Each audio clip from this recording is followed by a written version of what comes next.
안녕하세요. 노블클래식 수원번점 원장 이육입니다. 면포성 여드름에 대해서 알아보겠습니다. 여드름이라고 하면 대개 얼굴에 생긴 염증성 병변을 칭하는 경우가 많은데, 면포라는 피지 덩어리가 없으면 여드름이 아닙니다. 면포 없이 염증이 생기는 경우는 모낭염인 경우가 많습니다. 그래서 피지 덩어리인 면포만이 있는 여드름은 면포성 여드름이라고 하며, 면포성 여드름 부위에 세균이 들어가서 염증이 생긴 것은 화농성 여드름이라고 칭합니다.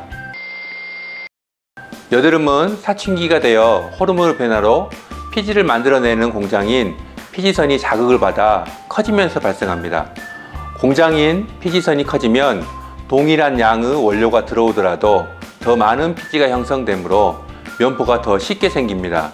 또한 삼겹살, 치킨과 같은 고지방식과 초콜릿, 음료수와 같은 고당식을 함으로써 피지의 원료를 공급함과 동시에 피지선을 자극하여 더 많은 면포가 발생할 수 있습니다. 그 외에 화장 이후 적당한 세안을 하지 않거나 급성 피부염 위에 모공이 막히고 이로 인해 피지의 배출이 안 되어 여드름이 발생할 수도 있습니다.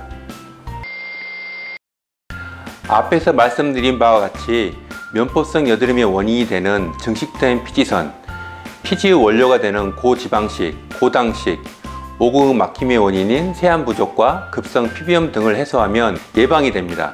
이 중 고지방식, 고당식의 회피, 하루 3회의 적당한 세안 등은 집에서 충분히 할 수 있는 방법들입니다. 먼저 고지방식을 피하는 것은 삼겹살, 치킨, 피자, 라면, 과자류 등 같은 기름진 음식의 섭취를 제한함으로써 가능합니다. 이들 고지방식을 섭취하면 대개 30분 전후로 피지의 분비가 증가함을 느낄 수 있을 정도로 즉각적으로 피지 분비가 증가합니다. 그러므로 면포성 여드름에 있어서 기름진 음식의 섭취 제한은 필수적입니다. 또한 음료수, 우유, 초콜릿 등 혈당을 급격하게 올리는 고당식을 피해야 합니다. 혈당의 급격한 상승은 피지선을 자극하여 피지 분비가 증가되는 결과를 만듭니다. 또한 당 성분들은 2차적으로 지방으로 변화되어 고지방식을 섭취함과 같은 효과를 냅니다. 그러므로 고당식은 여드름에 나쁜 영향을 미치게 됩니다. 세 번째로 여드름 전용 세안제를 이용하여 하루 3회 세안을 해야 합니다. 대개 아침, 저녁 2회를 하게 되는 경우가 많은데 3회를 하면 확실히 막힌 모공을 뚫리는 효과가 더 좋습니다.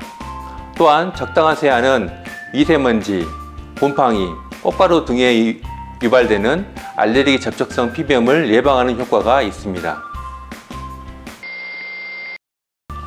면포성 여드름 치료 방법은 크게 현재 존재하는 면포를 제거하여 화농성 여드름으로 진행을 막는 방법과 근본적으로 피지선 자체의 기능을 억제하여 향후 면포가 발생하는 비율을 줄이는 방법, 이렇게 두 가지가 있습니다.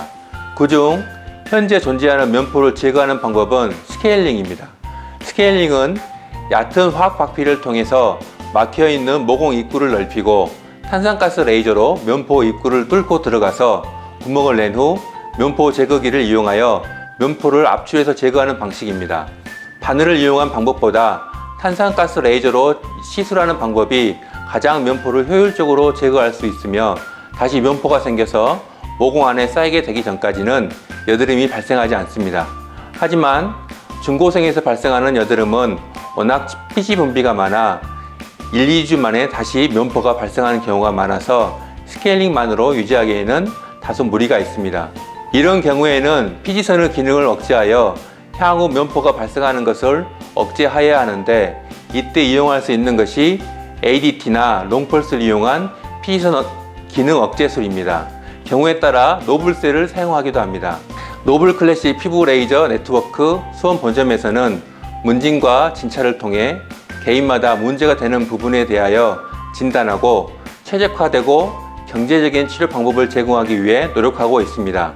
치료 중간에도 병변이 변화하며 치료법이 달라져야 하는데, 시술 때마다 그 상태에 맞도록 15년 레이저 치료의 노하우로 최적화된 치료법을 적용하고 있습니다.